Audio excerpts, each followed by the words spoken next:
చిన్నపిల్లలకి మన ఇంటి దగ్గర జల్లీస్ ఉంటాయి కదా, జల్లీసు ఇంకా చాక్లెట్స్ ఇక వేరే వేరే ఆర్టిఫిషియల్ కలర్స్ వేసిన ఫుడ్ ఉంటుంది కదా, అవి పెడితే ప్రాబ్లం క్యాన్సర్ అయ్యి వచ్చేస్తాయి అది ఇది అంటారు కదా. అది నిజమే అంటారు కదా, కాదు అది నిజం. కానీ కోవిడ్లో చూపిస్తాను, మార్నింగ్ లేచినప్పటి నుంచి ఈవినింగ్ నైట్ పడుకునే వరకు ఆ గడ్డి తింటానే ఉంటారు. పైగా వాళ్ళకి స్కూల్కి వెళ్ళేటప్పుడు దగ్గరగా ఒక ఇంటికా డబ్బుల్లో ఒక 500 రూపాయల సామాన్లు పట్టిన వెళ్తారు.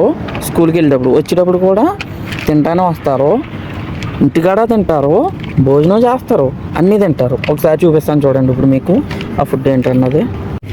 ఎక్కడ లేని చెత్త అంతా తింటారు ఇక్కడ, మరీ దారుణం. అన్నీ ఆర్టిఫిషియల్ కలర్స్, అన్నీ షుగర్ వచ్చి ఫుడ్, అంతా షుగర్ వచ్చి ఫుడ్, క్యాన్సర్లు వచ్చే ఫుడ్డే. మరీ చాలా దారుణంగా ఉంటాయి ఇక్కడ ఫుడ్. కానీ పిల్లలకి అయ్యే పెడతారు వాళ్ళు.